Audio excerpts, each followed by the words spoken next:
परिस्थिती सांगू का तुम्हाला,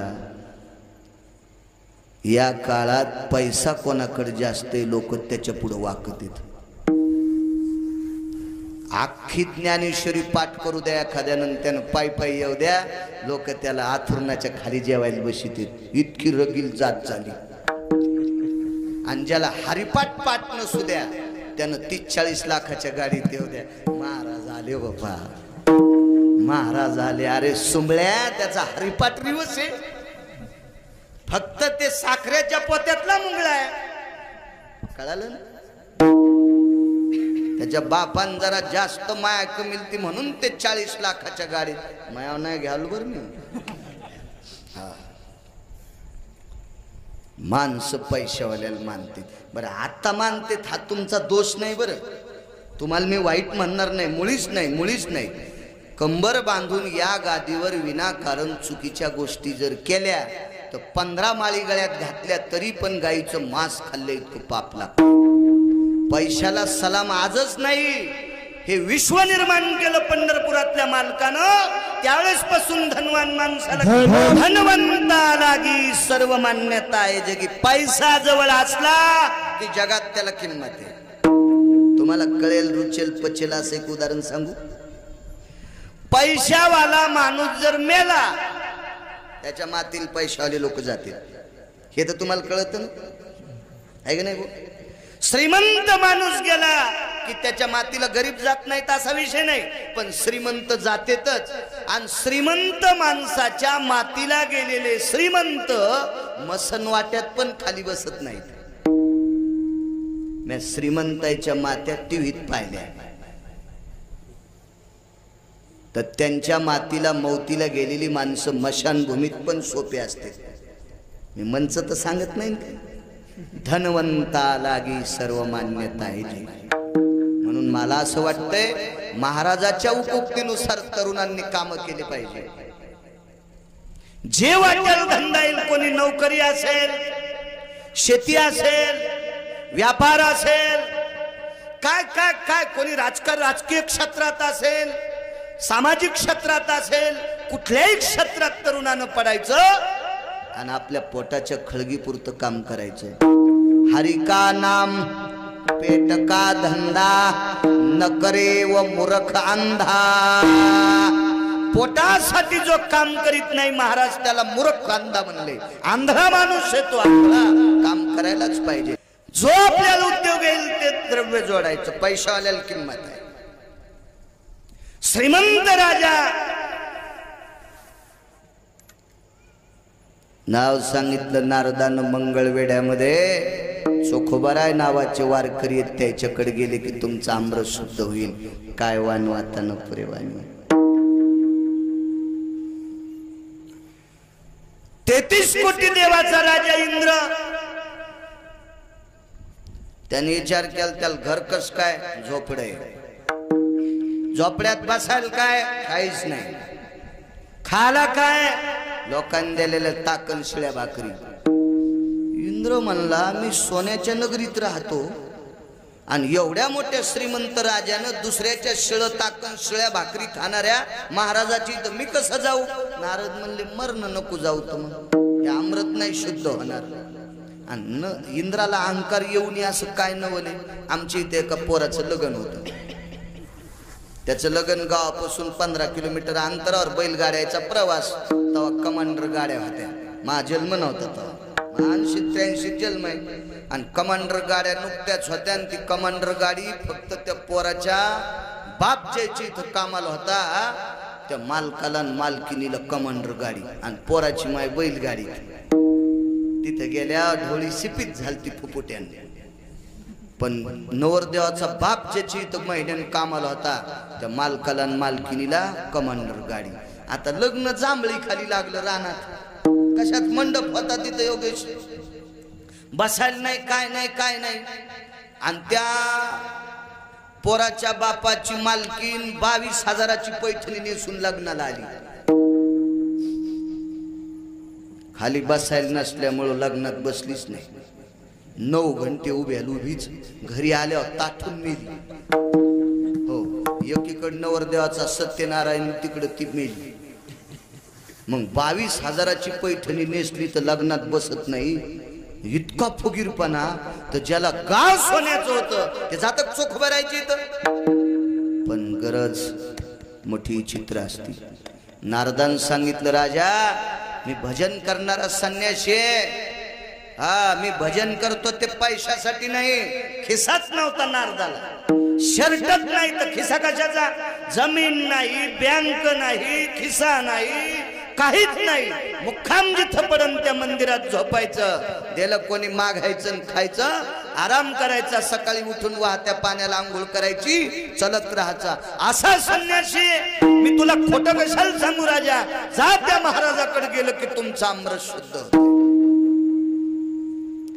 इंद्राच्या लक्षात आलं नारद खोटं बोलत नाहीत. गेले इंद्र 5 अमृत घेऊन. गावात विचारलं चोखोबर आहे कुठे? तर घरी सोयराबाईनं सांगितलं आपण कोण? काही नाही म्हणले, भेटायचं तुमच्या मालकाला. हे ओळख देतो का मी इंद्र आहे म्हणून?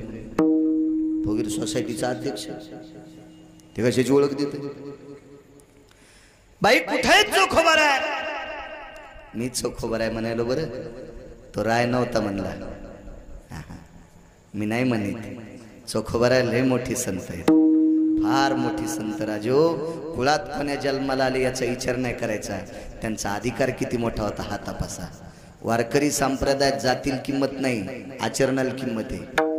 तुम्ही आम्ही कोणी जातीला चांगलं म्हणत असताल, एखाद्या चांगल्या जातीत जन्माला आला आणि बिन पाण्याची पेत असेल तर त्याला पवित्र कसं काय म्हणायचं रूम न्याल? हा, तुका म्हणे नाही जाती सवे काम, ज्याचे मुखी नाम तोची धन्य. यातायाती धर्म नाही विष्णुदासा, निर्णय तो आईसा वेदशास्त्री. शास्त्रामध्ये जातील किंमत नाही, आचरणाला किंमत आहे. कोण्याही जातीतला महाराज असू द्या, आपली बायको सोडून जर यांना माय म्हणत असेल तर त्याच्या पाया पडायचं. त्याच्या पाया पडल्यावर आपलं पाप संपत असते. कोण्याही कुळात जन्माला येऊ द्या आणि त्याच्या पोटात जर वासनेचा डब्बा उठत असेल आणि त्याच्या तुम्ही पाय पडत असेल तर त्यानं केलेलं पाप पाया पडणाऱ्याच्या बोकांडीवर पडत असते. विठ्ठला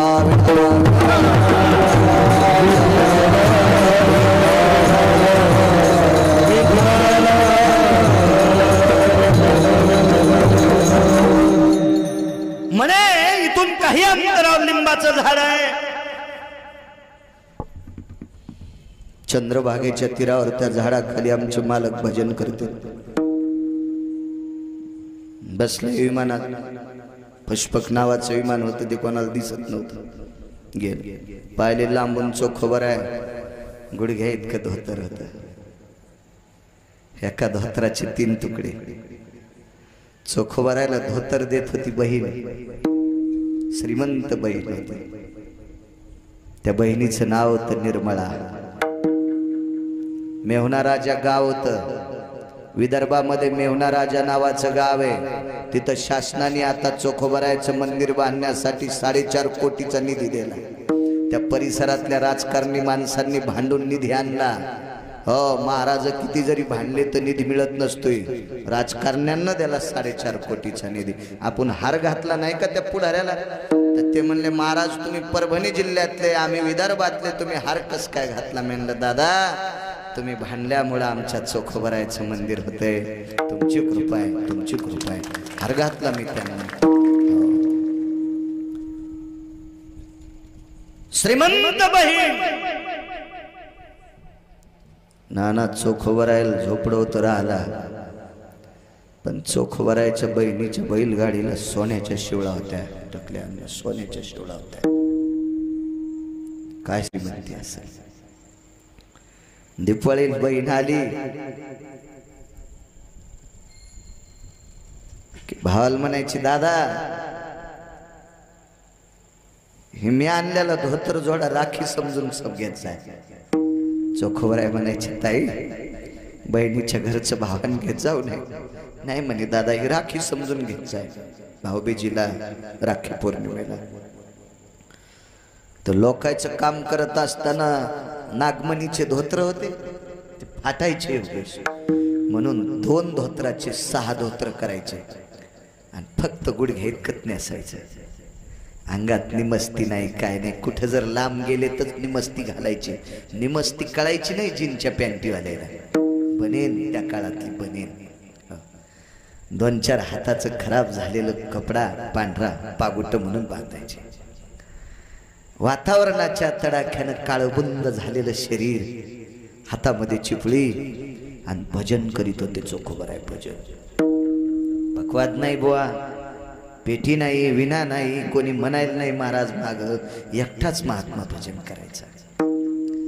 इंद्राने विचार केला, एकटं भजन करतय आणि अमृत कसं शुद्ध करीत. पण नारदाने सांगितलंय, विश्वास तो करे स्वामीवरे सत्ता. विश्वास ठेवावा लागेल एका संन्याशाच्या शब्दात.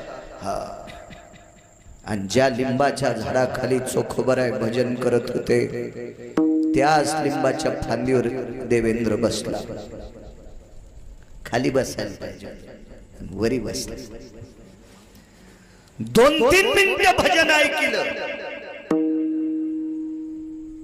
आणि एका अमृताच्या कलशावरचं झाकण काढलं. तर पियुषान गंधेषु माल्यां भवाम सुगंधी प्रविष्टता नैवं गांजा कसम लिखितम. हे काय गांजा फुक्यान लिहिलंय का? हजारो फुलाचा सुगंध त्या अमृतातून बाहेर पडला. फटाफट 4 उघडले, एक उघडच नाही. नाचतच इंद्रवरी गेला. ए प्यार म्हणे अमृत, प्यार. अमृत शुद्ध करून आणलं. पण परिणाम काय झाला बुवा? जे अमृत पाणी म्हणून पित होते का, तेच अमृत खराब राहिलं.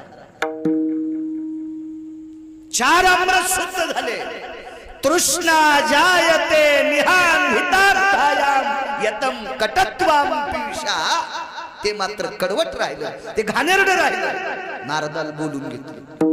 काव म्हणे, त्या महाराजांनी 4 अमृत शुद्ध केले आणि 1 अमृत केलंच नाही. नारद म्हणले, जरा हळून बोला देवेंद्र, तुम्ही काय काय केलं? काय नाही म्हणे, ते महाराज झाडाखाली भजन करीत होतो, मी फांदीवर बसलो.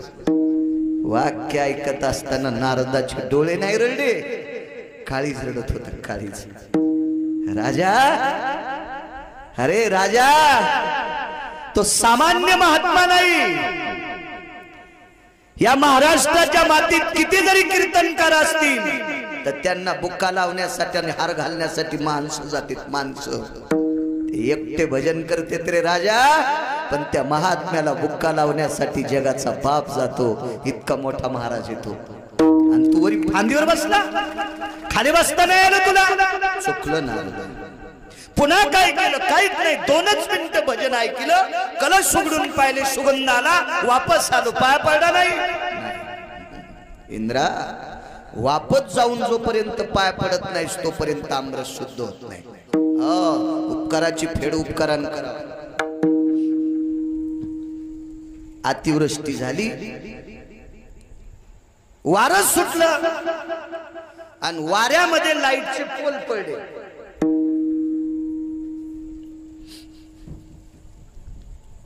दापाच खेड्यामध्ये अंधार. सगळी लोक महसूलला तालुक्याच ठिकाणी गेले. सांगितलं आम्ही दळणं कशा दळायचे, गिरण्या बंद होता, मोठारी बंद, काय कशी उपजीविका करायची, तात्काळ लाईनची व्यवस्था करा. इतक्या लवकर पोलू बेवत नाही. म्हणून महसूल खात्यानं काही इंजिनियर नेमले इलेक्ट्रिक मधले आणि त्यांना सांगितलं, हे रस्त्यानं मोठा हायवे जातोय, इतक्या पुरती तुम्ही अंडरग्राऊंड लाईन करा. खालून. अंडरग्राऊंड म्हणजे खालूनच ना. मी 7वी शिकलो, पण तुमचं ऐकून ऐकून काही काही इंग्रजी शब्द यायले. 4-5 इंजिनियर नेमले.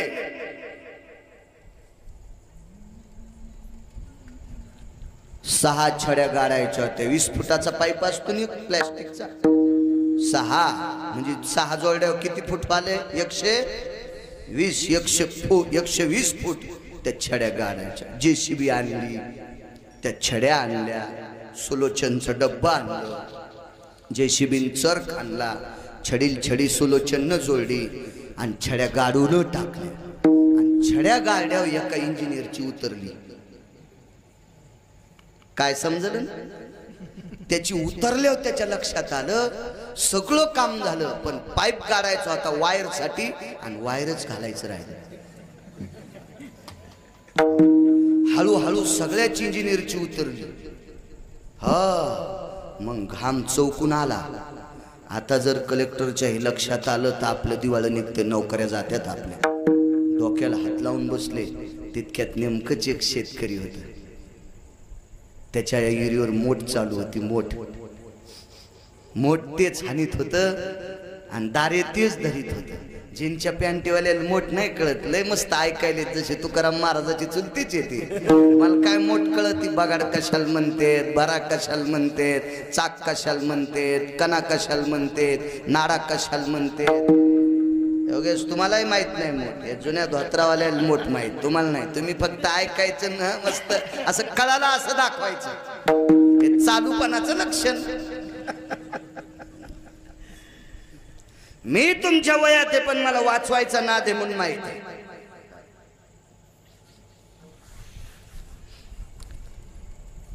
त्या शेतकऱ्यानं मोठ बंद केली, बैलाला चारा टाकला, खोरं ठुलं, जांभळी खाली जेवायला आला आणि तितक्यात पाहिले काय माय चॉकलेट. राम कृष्ण हरी भागवत धंदा झाला ना.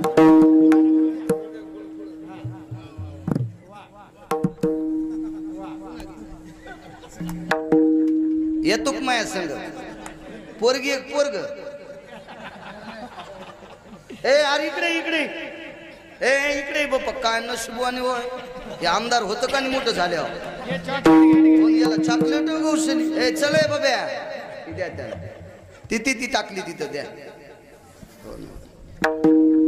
आमचं पेट्रोल उडाल्यावर डिझेल उडाल्यावर पटकन पंप गवसत नाही आणि त्याला कीर्तनात चॉकलेट गौसली. पान विठ्ठला विठ्ठला.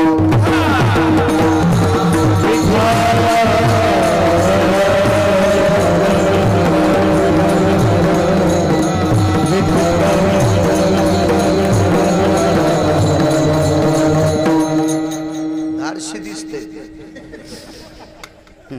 मोठ्यापणी त्याचं इच केल्यावर त्याला पुढच्याची सोय बी पाहिजे.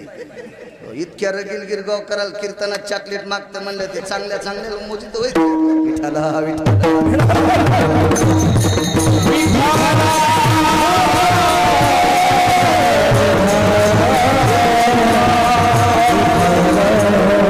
शेतकऱ्याच्या धोत्राच्या आचागोच्या खवलेल्या खांद्यावर शर्ट ते बनेल भरलेली चिखलानं, गुडघे इतके पाय भरलेले. आलं म्हणलं साहेब तुम्हाला घाम काऊन आला. त्याच्यातलं एक जण लगवून डोकं देखाला रे भेगड होय. हे जरा जुरा शिकलेले शेतकऱ्याला येड्यावानीच करतील. सुंबळ्या त्याच्या रक्ताचा घाम करून मातीत टाकताय तेव्हा तुला गहू खाल भेटते. तुला किती पगार जर आली तर सोन्याचं पिठलं चांदीच्या भाकरी खातू का सुंबळ्या. शेतकऱ्याला येड्यावानी करी जाऊ नको. मी तर राजकारणातल्या प्रत्येक लोकांना सांगतो महाराजासाठी गाडी उभी करायची नाही. आम्हाला किती गरीब असला तरी तू खाऊ घालतोय. ज्याला राजकारणात मोठं वाच त्यानं शेतकऱ्यासाठी गाडी उभी करायची, काच खाली करायचं आणि त्याला विचारायचं दादा बरं चाललंय का. आयुष्यभर त्याला खुर्चीची वेल्डिंग होईल. ज्याचं दुकान उघड्यावे त्या शेतकऱ्यावर राजकारण्याने प्रेम करायचं. पंढरपुरातला मालक तुम्हाला मोठं करीन. विठ्ठला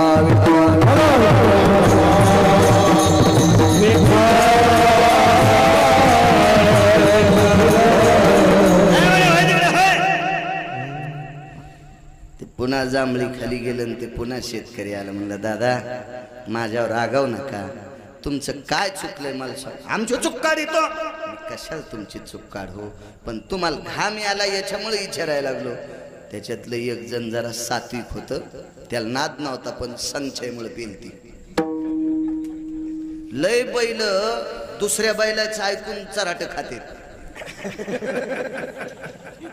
आमच्या इथे एक बंदुक्या नावाचा बैल होता. त्याचं नाव बंदुक्या आणि दुसऱ्याचं नाव पिस्तोल. तर बंदुक्याला चराट खाचे नाद होता. त्या बंदुक्यात चराट खाचा, चराट दावच म्हणतात ना तुमच्याकडे, दाव खाचा आणि शेजाऱ्याची मक्का खाऊन यायचा. ते म्हातारं तापून जय महाराज बैल सांभाळता येत नसले तर फोकणं म्हणजे इकणं. भाषाच आमची मराठवाड्यात फोकणं तू बैल बाजारात नेऊन. गड्याला म्हणला आपला बंदुक्या गेलता, गड्यानं लाल होस तर बैल आणला. बंदुक्या लय हुशार. पिस्तोल्या हसू लागला. कसा मार खाल्लास म्हणे तो. बंदुक्यानं दुसऱ्या दिवशी आधी पिस्तोल्याचं चराट खाल्लं आणि मग त्याचं खाल्लं. पिस्तोल्या बी मका खाल्ल्याला. तसे लय बैल बैलाच्या नादानं कोणीकडे जाते. मला असं वाटतं काही बैलांनी नादी लागलं नाही पाहिजे. आणि तुम्ही याला बी टाळ्या वाजवायला. विठ्ठला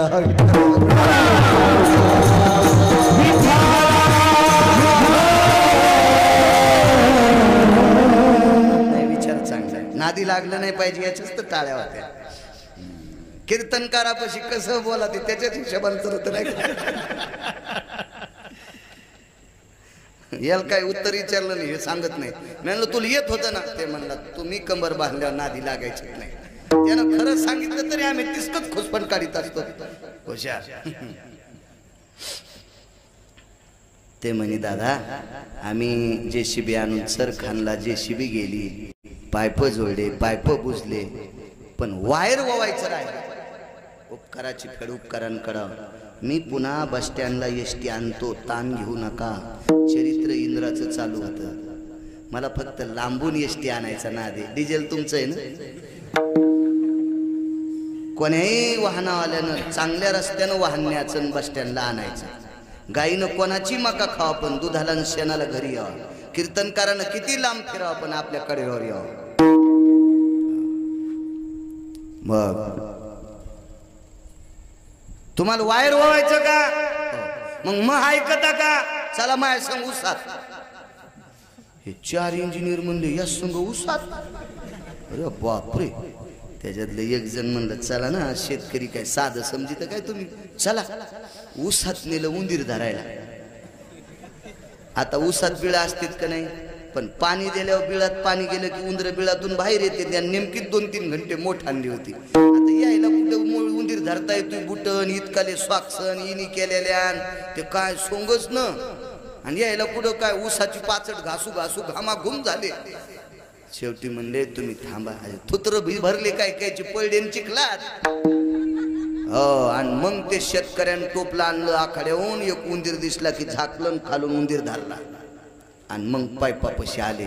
सुतळीचे तोडे 7-8 आणले. तोड्याला तोडे बांधले. उंदराच्या पायाला एक तोडा बांधला. पायपातून इकून उंदीर सोडा आणि तिकडं निघला. तिकडे उंदीर निघल्याबरोबर सुतळी सोडून घेतली. उंदीर चोंभाळला आणि काढून द्याला. आणि ह्या सुतळीच्या तोड्याला वायर बांधलं, वळून घेतलो. इंजिनियर म्हणले अरे बापरे, जमलं ना आपलं काम. बापा बापा बापा बापा, हे तर काहीच शिकलो नाही. जे शिकले नव्हते तेच एक जागी लय दिवस राहत होते. जे लय शिकले ते लग्न झाल्याबरोबरच व्हायला निघले. 2च तोंड आणि खिचडीन बोंड. लय शिकले म्हणजे शहाणे असते असं थोडंच असते.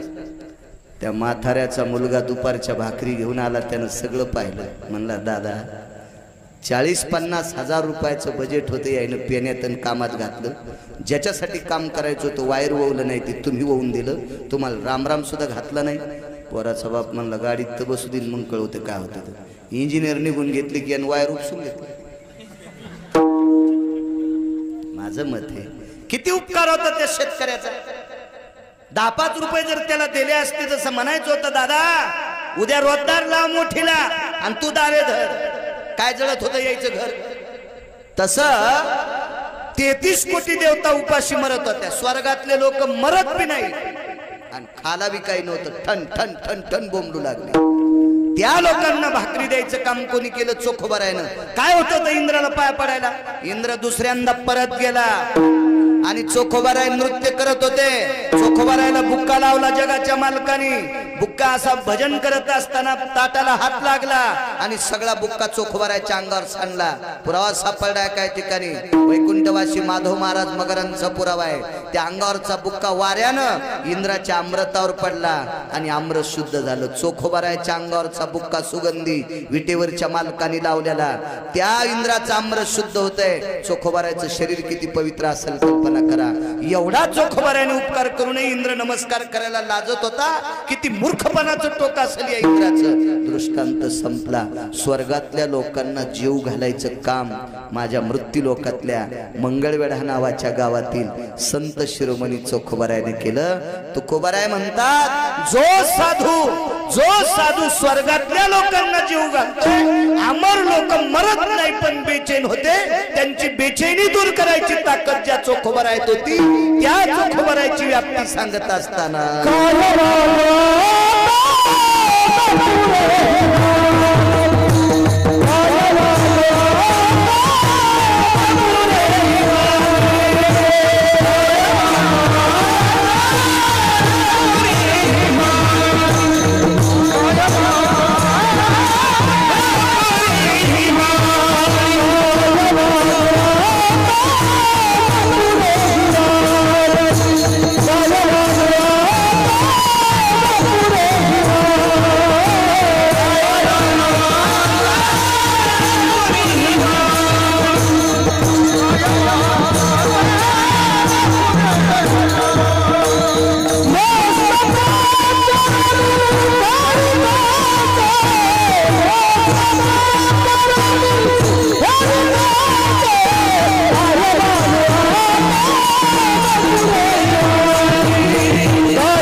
ज्या व्यक्तीने भजन केल्याच्या नंतर स्वर्गातलं अमृत शुद्ध होतंय, ही चोखोबाराच्या भक्तीची व्याप्ती आहे. काय वर्णन करू शकतो आपण त्यांचं?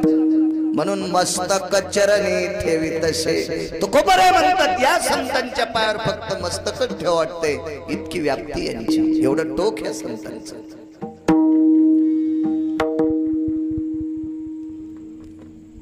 पंढरपुरातला मालक 7व्या अवतारामध्ये भावाचं डोकं मांडीवर घेतलं लक्ष्मणजीचं आणि रडू लागले. उदाहरण क्रमांक 3. योगेश भाऊ, कितीला सोडायचं कीर्तन? 10ला? आजच्या पुरता रावण झाला काय तू? हो, नाव योगेश वागायला रावणासारखं. विठ्ठला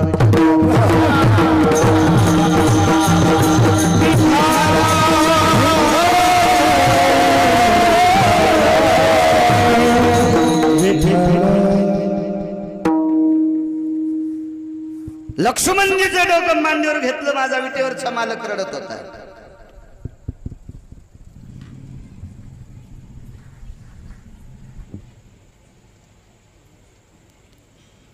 लक्ष्मणजी उठले, विचारलं, मालक का रडता? काय नाही म्हणे, लखन पलीकडे कसं जायचंय? कसं जायचं पलीकडे? ज्या वेळेला मांडीवर डोकं घेऊन रडत होते तो एक वेगळा प्रसंग आहे, तो शक्ती प्रसंग. हा प्रसंग वेगळा, तुम्ही नंतर इचकीत आणता.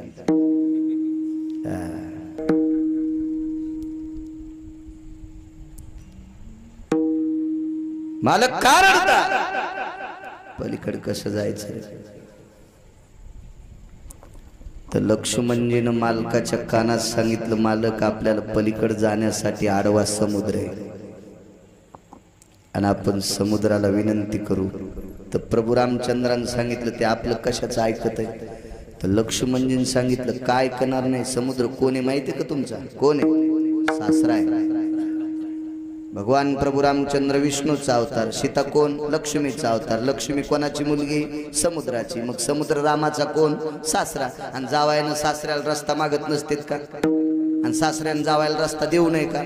साहजिकच आहे. मग प्रभू रामचंद्राच्या लक्षात आलं, हो वडील लोखंड, आपण समुद्राला विनंती करू. आणि गेले प्रभू रामचंद्र, मामांजी रस्ता पाहिजे. काय वानू आता न पुरे वानू, रस्ता पाहिजे, रस्ता. प्रभू रामचंद्राने हात जोडून समुद्राला रस्ता मागितला की समुद्र जास्तच रागावला. नाही देत म्हणे रस्ता. मारुतीरायन प्रभू रामचंद्राला सांगितलं, मालक जर बाजूला सरका, मी विचारतो रस्ता काऊन देत नाही. मारुतीरायने विचारलं, अपामपती. अपामपती म्हणजे समुद्र. राम कोण आहेत माहित नाही तुम्हाला? माहित आहे, माझा जावाई आहे. मग जावायला सासऱ्यान रस्ता देत नसतेत का? अरे देत असतेत रे हनुमंतराय, पण माई पोरगी आहे ना हरपिली ना. बरोबर आहे. माई पोरगी जो जावाई नीट सांभाळीत नाही त्याला मी काय, मला काय त्याची कदर आहे? नाही देणार मी जावायला रस्ता. मारुतीरायाच्या विरोधात समुद्र प्रभू रामचंद्राच्या विरोधात बोलला, तोपर्यंत वानरायला काय वाटलं नाही. वानर वानर होते ते, हे कोपा होता त्यांचा. आपल्यासारखे थोडेच होते, काही इकडं काही तिकडं काही कोणीकडं असे नव्हते. ते वानर होते, वानर.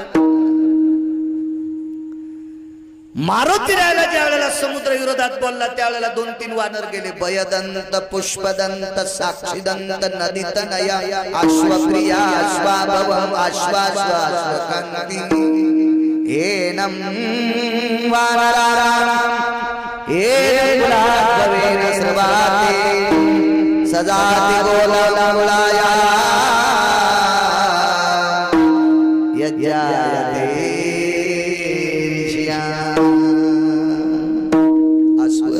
गोलांगुळ.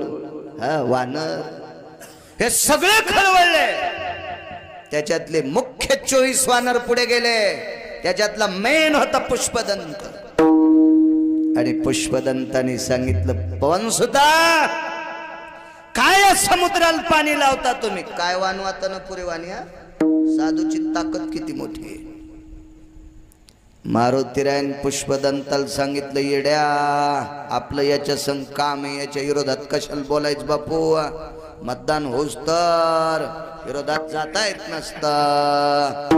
आपलं काम आहे समुद्रासोबत राजा. ठीक आहे म्हणे. अरे पण ते ऐकत नाही समुद्र.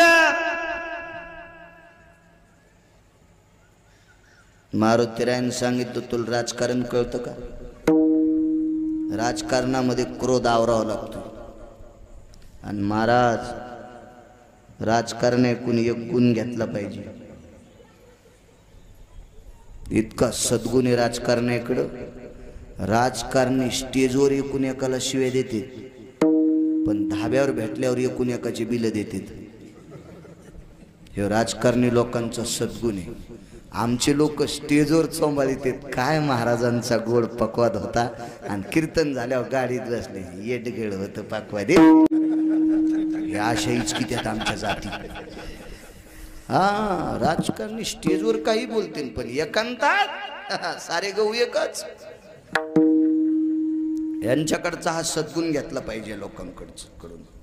मारुतीरायने सांगितलं, तुला कळतं का राजकारण? अरे ज्याच्या आपल्याशी आपल्याला ज्याच्याशी काम आहे त्याच्या विरोधात काय बोलायचं? पुष्पदंत म्हणला, इकडे ना काय काम करते? मालकाचं काम नाही केलं, आपलं काम नाही केलं, हे कोणाचं ऐकतं का? काय याला चोंभाळायचं? मारुतीराय म्हणले, आपल्याला पलीकडे जायचंय, त्याच्यामुळं तू तर एकटा गेलता, मला एकट्याला जाता येतं, पण तुम्ही माझ्या हाताला लोंब कळत नाही. गुरुसेवा नको म्हणता तुम्ही. आणि प्रभू रामचंद्राला राम लक्ष्मणजीला नेऊन फायदा आहे का? ते ऐकत नाही रावण्या. ह्या दोघांना नेऊन काय करायचं तिथं? तुम्ही आले पाहिजे ना. मग याच्याकरता यानं रस्ता द्यायला पाहिजे ना. तर त्या पुष्पदंतानी 2 वानर बोलून घेतले. त्या वानरांची नावं मी आसारामला सांग म्हणल्यावर सांगायची. त्या 2 वानरायला बोलून घेतलं आणि पुष्पदंतानं सांगितलं, सांगा रे मारुतीरायाला. ते 2 जण म्हणले, पण सुद्धा या हलकट समुद्राच्या पाया पडायचं नाही. बापरे, समुद्राची ताकद किती मोठी माहिती आहे? एका समुद्राचं स्नान झालं की 350 गंगेची आंघोळी केल्याचं पुण्य आपल्यासाठी. पण ते वानर 2 जण म्हणले, पण सुद्धा हे अहंकारानं फुगलेला आहे समुद्र. याच्याकडे विवेकाचं टोक संपलंय. हे अत्यंत क्रोधी आहे, निर्बुद्ध आहे. याला तुझ्यासारख्या संन्याशाने विनंती करीत नाहीत. येडे इतका काय रे? पलीकड आम्ही 2 याच्या मुसक्या आवळीत होत. आम्ही 2 या समुद्राच्या मुसक्या आवळीत होत. कोण होते रे दोघ? तुका म्हणे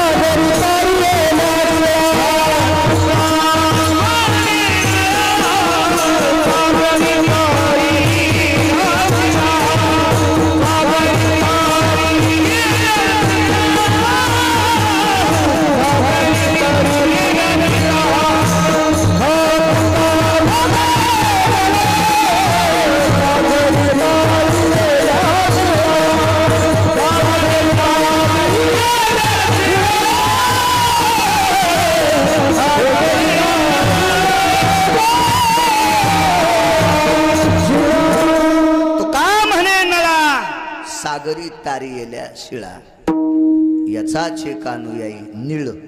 नळ आणि नीळ नावाचे दोन वानर. या दोघांनी सांगितलं समुद्राच्या मुसक्या आवळू. कशा आवळीतान? थांब न म्हणे. दोन दगड आणले दोघांनी उचलून. ते दगड पाण्यावर टेकल्याबरोबर दगड तरंगत होते. आपण किती प्रयत्न केल्यावर जिवंत दगड नीट वागन? कीर्तनाला दम नाही, रामायणाला दम नाही, भागवताला दम नाही, प्रवचनाला दम नाही, सप्त्याला दम नाही. गुण किती लोकायला?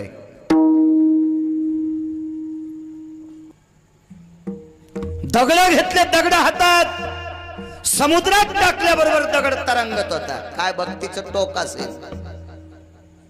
स्पर्शाची ताकद होती साधूची. काय वानवाता न पुरे वाणी. एका व्यक्तीने, पुढे सांगतो तुम्हाला, असू द्या.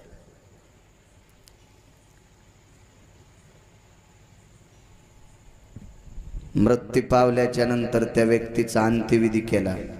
अगोदर चरित्र सांगितलं चोखोबरायचं. अंत्यविधी केल्याच्या नंतर पंढरपुरातल्या मालकानं सांगितलं, नामदेवा जी प्रभू चोखोबरायच्या आस्ती घेऊन या. तर नामदेवराय म्हणले, देवा 450 मिस्त्री मेले, त्याच्यात काही मुस्लिम होते, काही शैव होते, त्याचा दफनविधी झाला आणि बाकीच्या याला पेटवलंय. तर एका सोयीनं 200-250 लोक पेटिलीत ना, त्याच्यात चोखोबरायच्या आस्ती कोणत्या? तर विटेवरच्या मालकानं सांगितलं, जे हाड कानाला लावल्याच्या नंतर विठ्ठल म्हणतोय ते चोखोबरायचं. सांगा बरं, असा एखादा माणूस पाहिला का तुम्ही ज्याच्या मातीला सावडायला गेल्यावर त्याच्या हाडन राखून विठ्ठल म्हणते का? काय ताकद असेल. काय वानवाता न पुरे वाणी. हो, स्पर्शाची ताकद. एका बाईनं भजन करता करता गौऱ्या याचायच्या. तिने याचलेल्या गौऱ्या कानाला लावल्या की विठ्ठल म्हणत होत्या जनाबाई. काय ताकद असेल. शेवटी जनाबाई मानव होत्या, शेवटी चोखोबराय मानव होते. पण हे वानर पशु आहेत. पशु वनीच्या पाले खाईरा, झाडाचा पाला खाणारी वानर. यायनी दगड हातात घेतला की पाण्यात तरंगत होता. समुद्री तारीले पाषाण ते महिमा नामाचे. समुद्रामध्ये दगड तरंगला. लोमशाने नळ आणि नीळ नावाच्या वानराला बोलून घेतलं.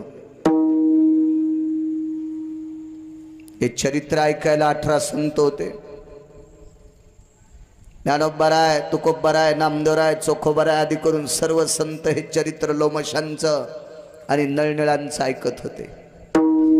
लोमशाने विचारलं, नळनिळा 18 पद्म वानर, 72 कोटी रीत, 56 कोटी गोलांगूळ, याच्यापैकी तुम्ही 2 लोकांनी दगड टाकले की पाण्यात तरंगतेत. ही कुठून ताकद आली तुमच्यात? नळानं सांगितलं, लोमश गुरुदेव, आमचा सर्वांचा मुखिया साधुये हनुमंत आणि त्या मारुतीराय प्रभास क्षेत्राच्या ठिकाणी स्नान करायचे समुद्रावर. प्रभास क्षेत्राच्या ठिकाणी मारुतीराय स्नान करायचे. मारुतीरायने स्नान केलं की भक्तीचे तरंग समुद्रावर तरंगायचे. पण समुद्र अहंकारानं फुगलेला होता. म्हणून समुद्राला भक्तीचे तरंग डोक्यावर घेता आले नाही. खाली दाबाव तर भक्तीच्या डोक्यावर पाय द्यायची ताकद समुद्रात नव्हती, म्हणून तरंग लाटाच्या लहरीनं पुढं पुढं जात होते. लोमशाला नळ आणि नीळ नावाचे दोन वानर चरित्र सांगत होते. गुरुदेव महर्षी लोमश महाराज, माझे मारुतीराय प्रभास क्षत्राला स्नान करत असताना भक्तीचे तरंग सागरावर तरंगायचे. आम्ही प्रभा क्षत्राच्या खाली उताराला स्नान करायचो.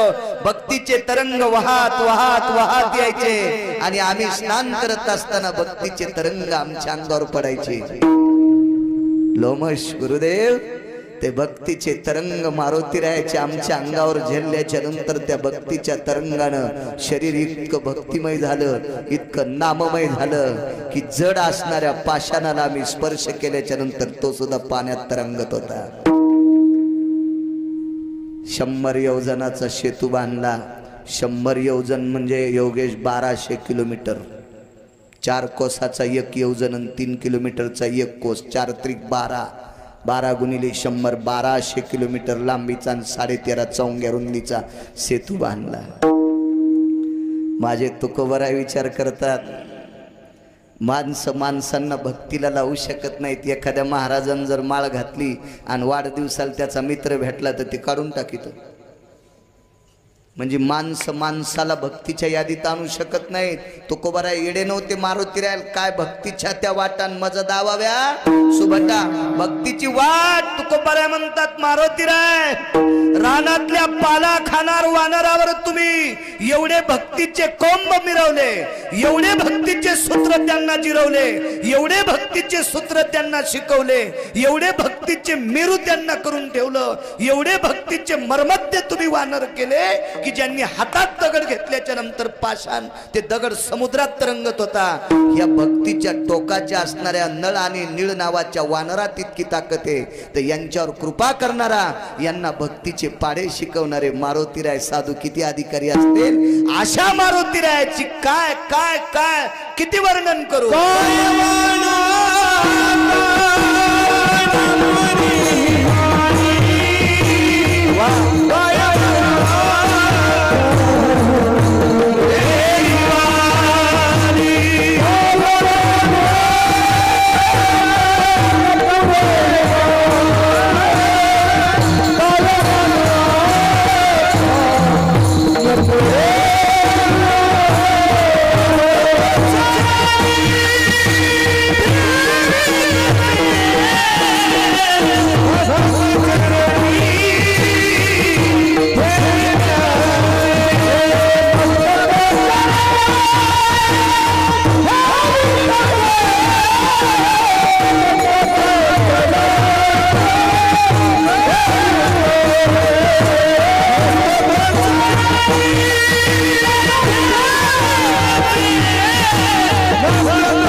नळनीळ नावाच्या वानरात तुकोबराय म्हणतात, मी काय वर्णन करू.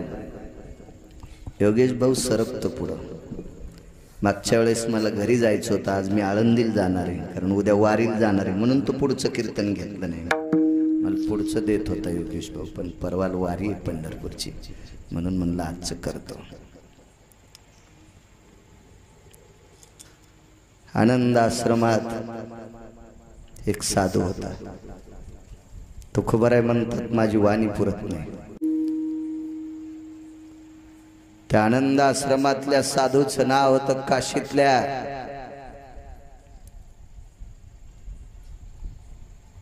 श्री संत कबीर. कबीर नावाच्या साधूंनी भजन केलं. मोमिनाच्या कुळात जन्माला आलेला साधू, लोकांच्या मतानुसार मुसलमानाच्या कुळात जन्माला आलेला साधू. साधूला जातीचा संबंध नाही. एक हिंदी पुरावा आहे रे आसाराम.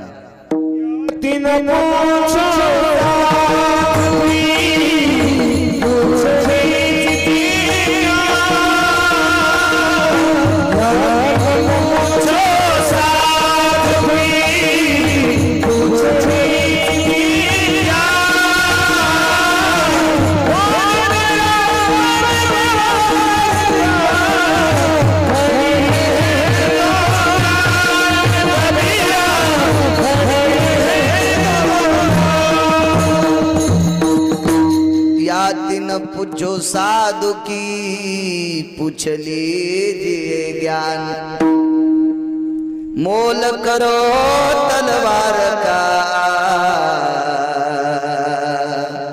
पड़ी रहे न दो म्यान. तलवारीची किंमत केली पाहिजे. तलवारीची जर किंमत नाही केली तर 2-4 डबरोट्या देते ऐकणार त्याच्यावर, 2-4 पेप्स्या देते तिच्यावर. हे देईन की लोकशे पेरू देते त्या तलवारीवर. पण ती तलवार जर रात्रीच्या प्रसंगी चोर भेटला तर आत्मरक्षण करते ते तलवार. म्हणून तलवारीचं जसं रक्षण करावा तसं साधूची जात इतकायची नाही, त्याच्या विद्वत्तेचं रक्षण करायचं, त्याच्या विद्वत्तेची किंमत करायची. या दिन पूछो साधू की, जात विचारायचीच नाही, पूछ लीजिए ज्ञान. त्याची विद्वत्ता बघायची. काय करायचं त्याच्या जातीशी, आपल्याला काय लग्न लावायचं. काही लोकांच्या मतानुसार मुस्लिमाच्या कुळात जन्माला आलेला साधू कबीर. मी मगाशी सांगून गेलो तुम्हाला, पोटासाठी काम करायचं. लग्न केलं एका सुमळ्याने, लेकरं झाले 2-3. बापान सांगितलं जाईन उसाल पाणी भरायला, आपण जाणार. जाईन बाजार आणायला, आपण जाणार नाही. काय करणार, भजनच करतो. लग्न काऊन केलं सुमळ्यात? आपलं काम करून भजन करायचं. हा, उसाल जर लाईट असेल आणि ऊस भिजवायचा असेल तर ऊस भिजल्यावरच कीर्तन ऐकायचं. कीर्तन ऐकून ऊस नाही भिजवायचा. लाईट जर 2 तास असेल तर आधी उसाल पाणी द्यायचं, मग कीर्तनात याचं. कारण तो शेतकरी हजारो लोकांचा पोशिंदा आहे. 100-200 घरी साखर पोचितो तो. त्यानं जर ऊस भिजिला तर 100-200 घरची दिवाळी होती ऊस गोड साखरेनं. त्याच्यात त्याचा परमार्थ आहे.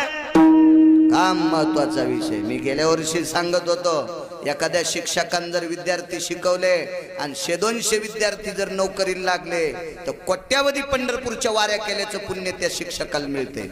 हा, विद्यार्थी शिकीन बसला टाळ वाजीत, सोंगळायस का काय तो? तुला शासन पगार देते विद्यार्थ्याला शिकवण्याचं. शिकेव विद्यार्थी या देशातले तारे, या देशातले तारे घडव. तुला कोट्यावधी कीर्तन ऐकल्याचं पुण्य प्राप्त. कर्तव्यात परमार्थ आहे, हो, कामात परमार्थ आहे. हो, स्वामी काज गुरु भक्ती आहे ना पुरावा. पितृवचन सेवापती हीच विष्णूची महापूजा, अनुभव नाही दुजा. मुलांना आई वडिलाला मानणं विष्णूची पूजा, बाईनं नवऱ्याला मानणं विष्णूची पूजा, सुनानं सासू सासऱ्यांची सेवा करणं विष्णूची पूजा. ज्या सासऱ्यान 50 एकर जमीन कमिलीन त्याचे धोतर धुवाचा कटाळा येतो मंजुळा. तुला झोपीत तुझ्या अंगावर छत पडन मंजुळे, येड्यावानी करते अशी.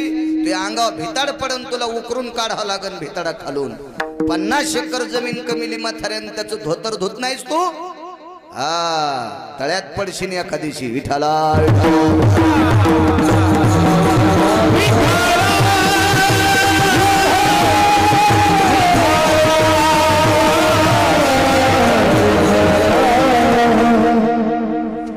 पोटासाठी धंदा कबीराचा होता.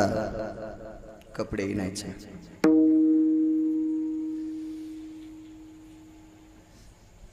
कबीराने इनलेला शेला शालू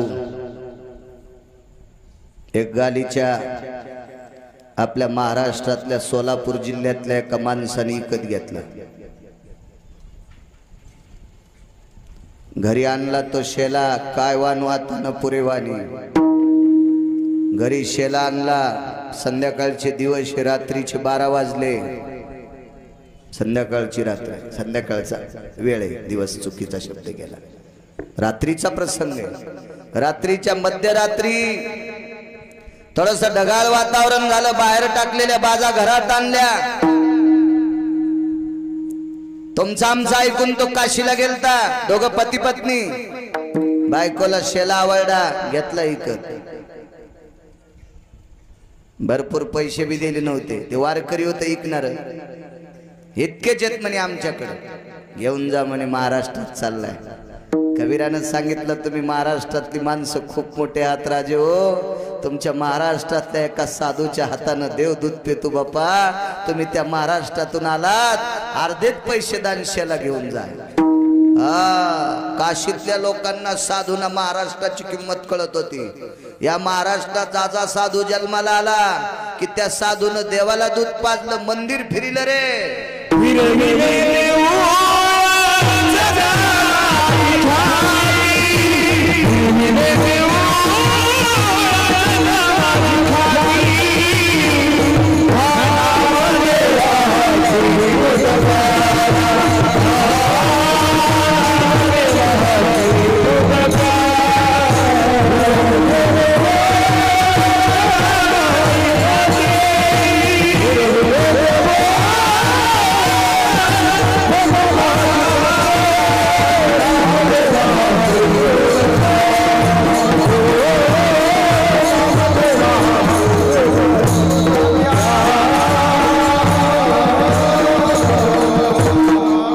संत शिरोमणी नामदेवाच्या हाताने या महाराष्ट्राच्या मातीत विटेवरचा मालक दूध पेतो. नैवेद्य नैवेद्य हातीचा मूर्ती जेवे. हा लोह्या सामान्य महिमा संतांचा. विटेवरचा मालक महाराष्ट्रातल्या संतांच्या हाताने जेवतो. बाबा तुम्ही त्या महाराष्ट्रातले, घेऊन जा शेला. पैशावाली अवलाद होती ती, पण पैसे भरपूर दिले नाही. चालू होत. घरी आले, पाऊस यायचं वाण दिसला. आतमध्ये बाजा घेतल्या. वय झाल्याच्या नंतर झोप कमी येत असते. वय झाल्यावर काही काही गोष्टी कमी होत्यात आणि काही काही गोष्टी वाढत्यात. मला वाटतं गेल्या वर्षी सांगितलं होतं मी. वय झाल्यावर झोप कमी होती, आहार कमी होती आणि आशा लय वाढती. जसा जसा म्हातारा होईन तस तसं शेल्यावर पाय देतो आवताच्या. आपलं रान मोठं करीतून दुसऱ्याचं बारीक करीतून. उभाट्या उठान तू उभाट्या म्हातारा झाले की आशा वाढती. आशा, झोप कमी होती म्हातारपणी. 1-1:30 वाजला रात्रीचा. दोघं पती पत्नी तसेच अंथरुणात पडले. रात्रीच्या 1:30-2 वाजता शांत वातावरण आहे. ढगांचा इजांचा कडकडाट शांत झाला. सगळं घर झोपलेले. दोघच तोंडावर पांघरून घेऊन पडले, जागेचे. रात्रीच्या 1:30-2 वाजता घरात भजन ऐकू येत होतं. श्रीराम जय राम, श्रीराम जय राम, श्रीराम जय राम, जय जय राम, हे राम,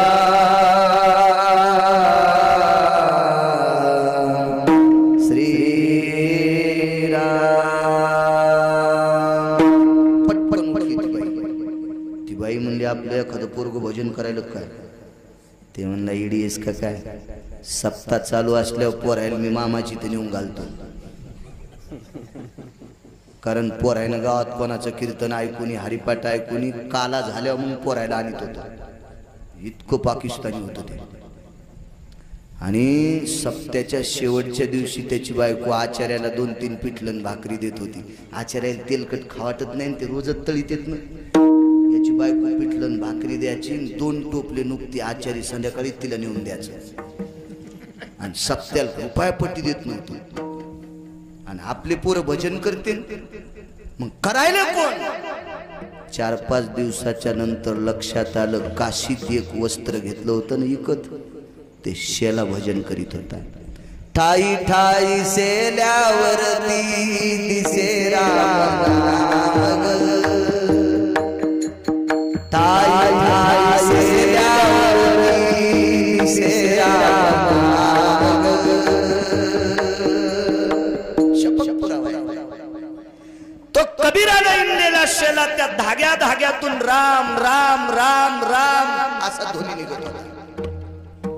ती बाई नवऱ्याला म्हणली, मालक तुमचं आयुष्य गेलंय, माझ्या बापाकडच्या 15 पिढ्या, तुमच्या वडिलाकडच्या 10 पिढ्या आपल्या घरात कोणी भजन केलं नाही, आणि बाई हे कपडा आणला आणि हे घरात भजन करायला, आपल्या पोरायला भजन शिकीन, ह्या कपड्याचं काळं पांढरं करा।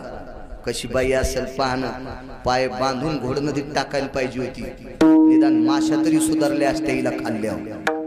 हे कपडा देऊन टाका। पंढरपुराला जायचं नव्हतं पण पंढरपूरला गेलं, आणि पंढरपूरला एका श्रीमंत माणसाला फुकटच शेला देऊन टाकला। तर ज्याला शेला द्याला ते बी किती पापी होतं सांगू, त्यानं 35 वर्ष शेला पाय पुसणं म्हणून वापरला। 35 वर्ष काय वानू आता न पुरे वानू। 35 वर्षाच्या नंतर एक दसरा आला, वर्षाला येत असतो, पण त्या दसऱ्यातला दसरा काढायला 2 बायका कामाला लावल्या। एक बाई होती गोनाबाई आणि एक बाई होती जनाबाई। ज्या बाईच्या पोटी असं पोरग जन्माला आलं की त्या मुलाच्या हाताने विटेवरची मूर्ती जेवत होती नामदेवरायची आई। त्या बाईला असा नातू जन्माला आला, त्या नातवाचं नाव नारायण होतं। जन्माला आल्यावर लहानपणी जनाबाईच्या हातात मांडीवर दिला, तर जनाबाईंनी सांगितलं, नामदेवा याचं नाव नारायण ठेवा। झाल्या झाल्या जिबेच्या शेंड्यान नारायण नारायण म्हणत होतं। अशा नातवाची आजी होती ती। ती का नस वाढणारी होती, का दुसऱ्याच्या कोठ्यातलं शेण चोरणारी बाई होती, का दुसऱ्याच्या सुनायला लावून देणारी बाई होती? नाही नाही नाही, गोनाबाई दामू शेट्टींची पत्नी। हो, आणि ती बाई दसरा काढायला पोट चित्र असतं राजो, हे चित्र हे पोट असतं, आणि या पोटाची खळगी भरण्यासाठी काम करायला, दसरा काढण्यासाठी साध्वी गोनाबाई साध्वी जनाबाई 4-5 दिवस दसरा काढला। काय दिल तर दसरा काढण्याच्या बदल्यात एका वर्षी गोनाबाईनं तिळ मागितले होते। कशा करता तिळ? कारण दसरा झाल्यावर दिवाळी येत असती, आणि दिवाळीला उठणं करीत असते, आणि उठणं केल्याच्या नंतर आंघोळीला पंढरपुरातला मालक बोलवायचा होता, म्हणून 5 दिवस दसरा काढला, आणि 5 दिवसाच्या दसऱ्यामध्ये निठोभर तिळ मागितले, त्याचं उठणं विटेवरच्या मालकाला केलं, आणि नामदेवरायला सांगितलं, नामा आज विटेवरचा मालक आपल्या इथं आंघोळीला घेऊन ये ना। नामा रावळाशी गेला, मालकाला सांगितलं, मालक आंघोळीला घरी यावं लागतंय। आला जगाचं बाप, आपल्याला शेल्याचं सांगायचं, आठवलं म्हणून मधलं सांगत होतं।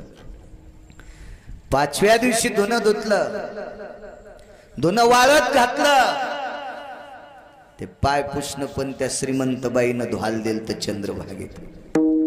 लवकर जाड जाड धुणं लवकर धुतलं, वाळू घातलं, आणि ते ऊन जे असतं ना दसऱ्यातलं ऊन म्हणजे विश्वामित्राचा उन्हाळा, हस्त नक्षत्र म्हणजे विश्वामित्राचा उन्हाळा असतो, कडक ऊन असतं ते, आणि ती उन्हानं वाळू तापलीन, कपडे वाळले, काही कपडे वाळू लागले, पोटात काही नव्हतं। झाडाच्या सावलीला जनाबाईनं अंग टाकलं, पण उशाला एक शेला घेतला, तो शेला तो 35 वर्ष तुडिलेला होता। तो शेला उशाल घेतला आणि जनाबाईला झोप लागली। झोप लागल्याच्या नंतर जिकून डोकं शेल्यावर दिलंय, त्या कानामध्ये रामनामाचा ध्वनी ऐकू येत होता। खडबडून उठले, आई साहेब काय जना रडते कशा करता?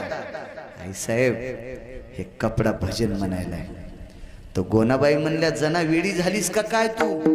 अगं माणसाला हे शरीर भजना करता दिले, देवे दिला देव भजना गोमटा। अरे भजनासाठी शरीर दिलं, जना माणसं भजन करीनत, आणि कपडा कसा भजन करीन? हे तर पाय पुसणं होता, श्रीमंताच्या घरी पाय पुसायला। जनाबाई म्हणले, आई साहेब मी देवाला एखाद्या वेळेस खोटं बोलन, पण तुम्हाला नाही खोटं बोलणार। कारण सांभाळलं होतं ते. गोनाबाईनं शेला कानाला लावल्याबरोबर राम राम विठ्ठल श्रीराम जय राम म्हणत होता. गोनाबाई म्हणल्या, जना अचानक काम संपलं, त्या मागायचं काय, एकच मागू, काही नाही दिलं तरी हरकत नाही, पण एवढा कपडा देऊन टाका म्हणून भजन म्हणणार. काम संपलं, जेवारीचं गठुडं दारात टेकलं, जनाबाई निघच नाही. पुन्हा द्यायची का ग जेवारी? नाही, दिलेली वापस घ्या, पण मी मागते ते. काय पाहिजे तुला? त्या कपड्याच्या वरी एक वाळल्याला घडी केलेला कपडा आहे, तेवढा आम्हाला देऊन टाका. तिने हातात घेतला आणि पायानंच फेकला पलीकडे. घेऊन जाय, फाटका तो हातात तिच्या दृष्टीनं, पण जनाबाईच्या दृष्टीनं तो शेला साधा नव्हता. घरी नेला आणि गोनाबाईला सांगितलं, आई साहेब, पंढरपुरातला मालक रोज संध्याकाळी माझ्यासोबत दळू लागतो, ते खाली बसतोय, आजपासून त्याला बसायला हा शेला टाकते, याच्यावर बसून दळीत जाईल. शेलाच टाकला. त्या शेल्यावर भगवान बसले. बसत असताना देव चळचळ कापत होता, याच्यावर कसं बसू याच्यावर. शेल्यावर बसले, दळण आटपलं, सगळ्या लोकांच्या ताटातलं देवाला वाढलं, जनाबाईला खाऊ घातलं, देवाने खाल्लं, आणि देव निघत असताना पितांबराची दशी धरली. देवाने विचारलं, जना कधीच पितांबर पकडीत नाही, आज का पकड? आज विचारायचंय देवा काय? हा शेला भजन करतोय, कोणी इनला, कोणी इनला देवा, कोणी इनला. तर पंढरपुरातल्या मालकाची वाणी बंद झाली, याचा अर्थ त्याला बोलता येत नव्हतं, डोळ्यातून येत नाही इतकं पाणी येत होतं. जनाबाईच्या हाताला स्पर्श केला, सांगितलं, जना हा आनंद आश्रमातल्या काशीतल्या एका वारकऱ्याने इनला, त्याचं नाव आहे कबीर. कबीर नाव आहे त्याचं, कबीर कबीर कबीर कबीर.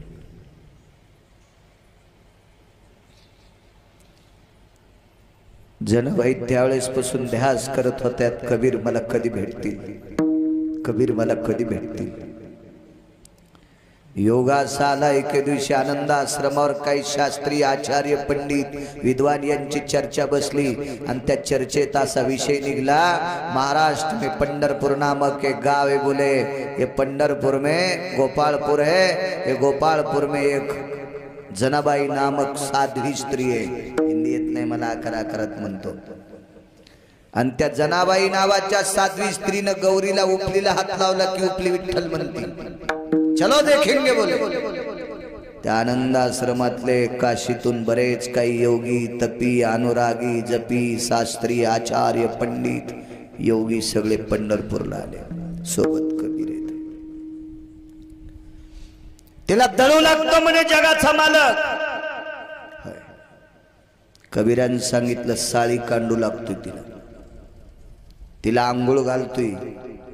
माझ्या जनीला नाही कोणी म्हणून देव घाली पाणी, पाणी.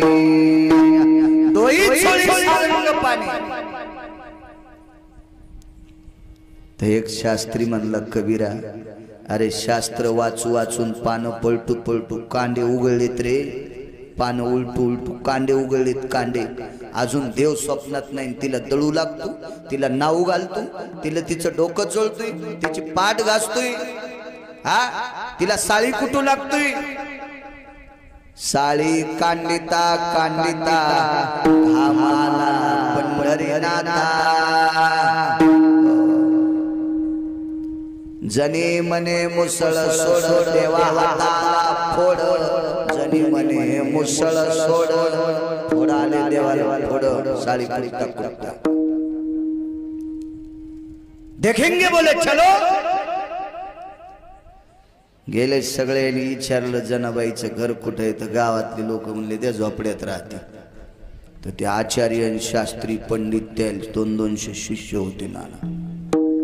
काही शास्त्रीचा धोत्राचा घोळ धरायला 50-50 विद्यार्थी, धोतर खाली मळूनी म्हणून शास्त्रीचे धोत्र धरायला.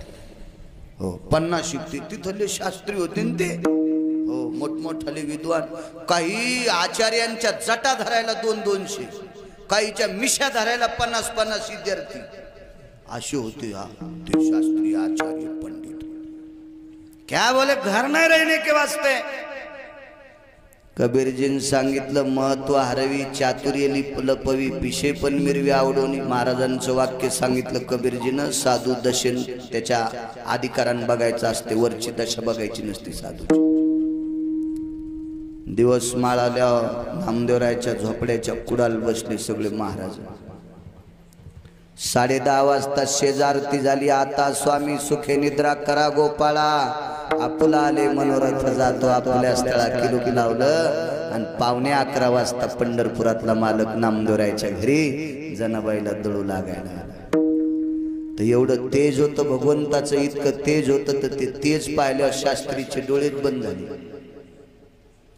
एवढं तेज ते बघताय तू का कोणाला बी.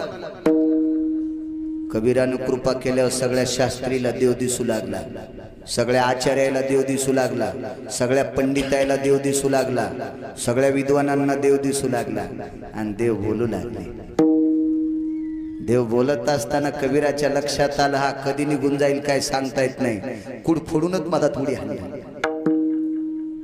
मालकाचं दर्शन घेतलं, कबीराच्या पाठीवर थाप टाकली, कबीराला मिठी मारली, मालक निघून गेले.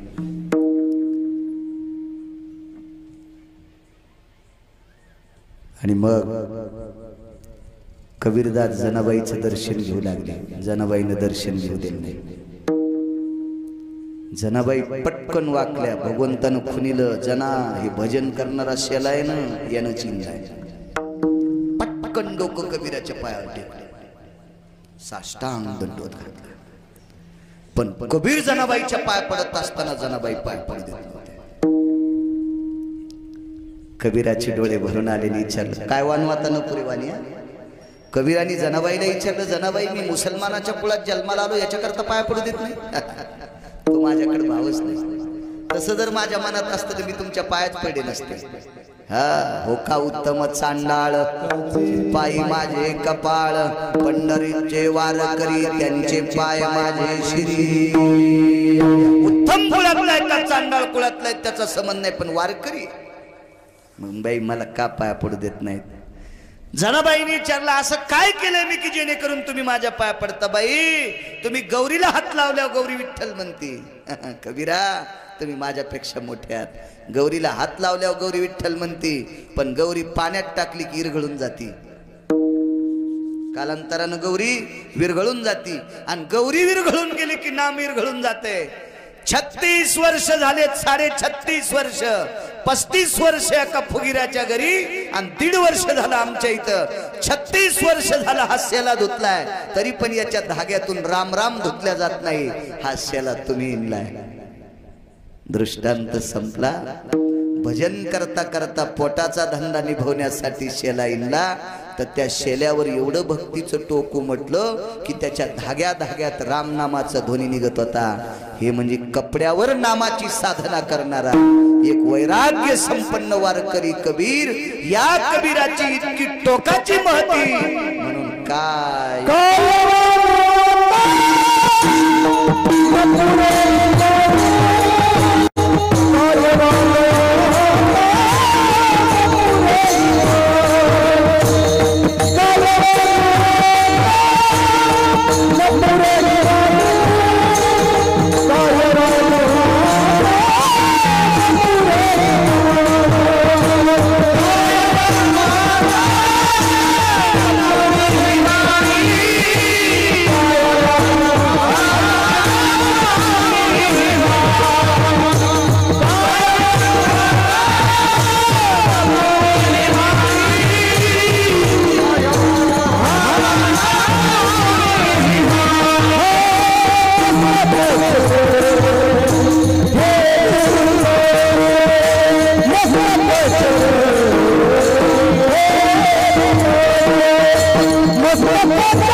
काही लोकांचा भक्तीचा पुरुषार्थ इतका मोठा होता, तुकोबराय म्हणले तो परमार्थातला पुरुषार्थ मोजण्यासाठी माझी वाणीच पुरत नाही.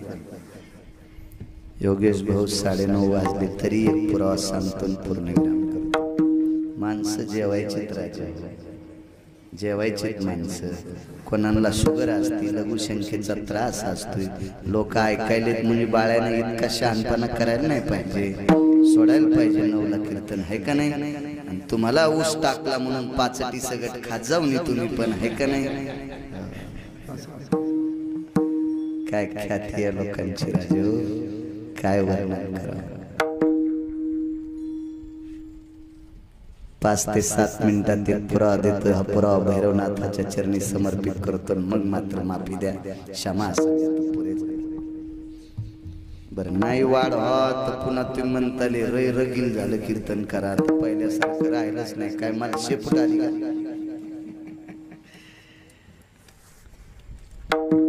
काय टोके लोकांचं. एका बाईचं पोरग मृत्यू पावला. मालक बाहेरून आले, वेगात मात्र वेगात, विस्तारपूर्वक नाही. सगळ्याला बसायचा त्रास असतो महाराज, मांडी घालता येत नसते. हो ना, मी आता 41 मध्ये असताना मग धाबदान आणले तुमचे तर सगळे केस पिकले आणि मी विचार करू शकतो त्या गोष्टीचा. मालकानं अंत्यविधीची तयारी केली. दातृत्व काय लोकांकडे.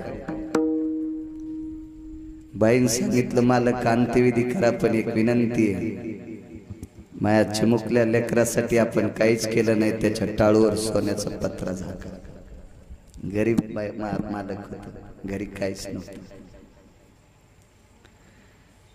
डोळ्याला पाणी आलं. मित्रांनी सांगितलं बाबा तुझ्याकडे सोनं नाही, पण इथं कुरुक्षेत्र नावाचं क्षेत्र आहे, तिथं युद्ध चालू आहे. एकीकडे 11 अक्षोणी, एकीकडे 7 अक्षोणी, फार मोठे वीर आहेत. तिथे एक महान दानशूर व्यक्ती आहे, त्याचं नाव कर्ण आहे. त्या कर्णाकडे जाय, मागितल्यावर तुझ्याकडे देईल. पण योग प्राक्तनो गहनो गती, नशिबाची गती इतकी खोटी होती. ज्या कर्णाकडे मागायला गेला हा महाराज, त्या दिवशी कर्ण खाली पडला. लालबुंद शरीर कर्णाचं झालं. अंगातून सगळं रक्त वाहत होतं, पळसाच्या फुलासारखं लालबुंद शरीर झालं. आणि त्या कर्ण पाहिला, सांगितलं कुठे आलतात? कर्णाकडे. हाच कर्ण आहे म्हणे. महाराज निघालं ते. कर्णाचं डोकं सारथ्याच्या मांडीवर होतं. सारथ्याला विचारलं कशा करता आलत विचार. सारथ्याने विचारलं हो बाबा काय काम? कर्ण महाराजांना सोनं मागायला आलतो. बाण लागल्यामुळे गळ्यातल्या बाणात माळा तुटल्या, बोट तुटून गेलती, मुकुट उडून गेलता. कर्ण एक असा दानशूर होता, लोकांचं देणारा नव्हता. कर्णाने त्या महाराजाला जवळ बोलिलं काय काम आहे? काय नाही, सोनं पाहिजे. कर्णाने सांगितलं दादा आतापर्यंत ज्याला मागितले त्याला देऊन टाकलं रे, देऊन टाकले. आतापर्यंत नाही कोणालाच म्हणलं नाही. कर्ण इतका दानशूर होता. त्या दुर्योधनाच्या बायकोचं नाव होतं भानुमती. देवदर्शनाला चालली, पंढरपुरातल्या मालकाने महाराजाचं रूप घेतलं. कर्णाला सांगितलं मा यज्ञ चालू, यज्ञात अन्नदान करायचं, मला द्रव्य पाहिजे. कर्णाने दासीला सांगितलं, भानुमतीच्या अंगावरचं मंगळसूत्र सोडून दिलं, बाकी सगळं सोनं काढून देऊन टाकलं. तरी भानुमती घरी जाऊन बोंबलू लागली, म्हणली असा कसा आपल्या इथं आणलाय म्हणे, यानं मला रस्त्यात मग सोनं काढलं. तर कर्णाने सांगितलं तो नशीब चांगलंय, पुढच्यान धन मागितल्यामुळे तो सोनं काढलंय, आणि पुढच्यान जर बाई मागितली असती यानं तुला देऊन टाकलं असतं. इतका दानशूर कर्ण होता. आणि मग भीष्माचार्याने विचारलं कर्णा तिच्या अंगावरचं सोनं का दिलंस? ऐका म्हणे महाराज, मी ज्याच्या राज्यातल्या भाकरी खातो त्या राज्याचं सत्व जाऊ नये, त्या राज्याचा दुराग्रह वैराचार वैषम्य स्थितो भय जायते यत जायतो यत पुनितो पुनितो फलत राहतो सत्यवचा, हे अनुसंग पूर्ण शाबित राहावा, उष्ट देवता होऊ नये. मला मागायला आलेला महाराज नसून पंढरपुरातला मालक होता, आणि तो जर रिकामा गेला असता तर राज्य जळून गेलं असतं. मी या राज्यातल्या भाकरी खातो म्हणून राज्याचं हित व्हावा याच्याकरता त्याच्या बायकोचं सोनं दिलं. इतका विद्वान कर्ण होता. आणि त्या कर्णाला मरता मरता एक जण सोनं मागायला आला. ते सोनं मागायला तो नव्हता आला, पंढरपुरातल्याच मालकानं नाटक केलं, त्याच्या बायकोच्या मनात ती विद्वत्ता दिली आणि मागण्याचा भाव आला. नवरा तिथपर्यंत पोहोचला. ज्योती नावाचं सरोवर होतं, त्या सरोवराच्या बाजूला भीष्माचार्य पडलेले होते. ब्रह्म सरोवर होतं, त्या सरोवराच्या काही अंतरावर कर्णाचा रथ खाली चाक घुसला आणि तिथे कर्ण पडला. ब्रह्म सरोवर 244